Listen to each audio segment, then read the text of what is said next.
Alors on est au musée des Amérindiens et ici c'est ce que l'on appelle des Yamana Spears.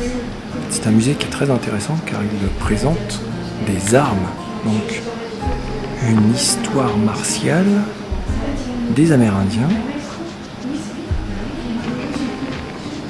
Ici on a ce qu'on appelle des Yamana Spears, donc des lances Yamana, qui étaient des lances en fait que l'on plaçait dans les bateaux et qui servaient principalement à pêcher. Il y a un harpon, vous voyez la taille du harpon qui est là. Il doit faire au moins 6 mètres.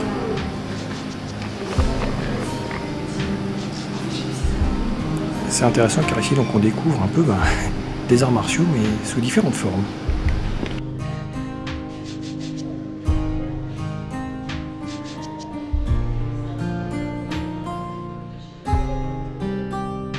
Alors si au Japon on a eu l'avènement de l'ère Meiji, la fin des samouraïs, la fin des armes et le passage à l'occidentalisation, il y a un peu la même chose aux États-Unis auprès des Amérindiens. Le siècle dernier, on a Ishi, un des derniers Indiens de la tribu Yahi, qui a ici légué des flèches en guise d'offrande pour exprimer donc la fin d'une certaine forme de vie au passage à l'occidentalisation. Et ici donc on a aussi cette fin complètement de vie de tribus indiennes et Ishi justement a préféré, plutôt que de retourner dans les montagnes comme on lui avait proposé, rester en Occident pour commencer à on va dire vivre de cette façon-là et projeter le futur de cette façon de vivre à travers un monde occidental. Donc c'est pas sans rappeler l'avènement de l'ère Meiji, la fin des samouraïs, la fin des armes et le passage à l'occidentalisation à peu près à la même époque, à une décennie près. Donc c'est assez intéressant.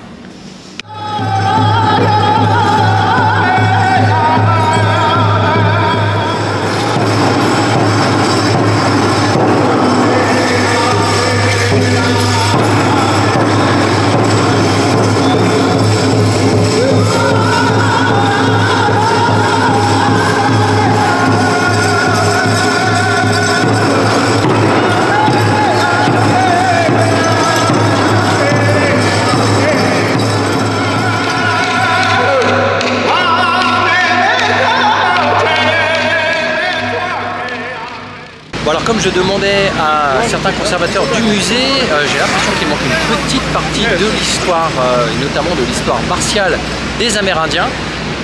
Ouais, on a beaucoup d'armes concernant la pêche, la chasse, mais étonnamment peu d'armes concernant les conflits et les guerres. Et oui, pourquoi? Parce qu'il n'y a aucune trace de conflit, de guerre, de quoi que ce soit dans ce musée. Ils ont, on va dire, édulcoré un petit peu les choses, occulté une petite partie de l'histoire dans ce qu'ils présentent.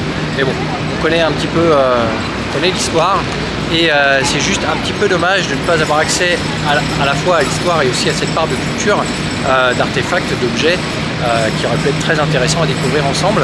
C'est tout pour cette petite partie de l'histoire martiale.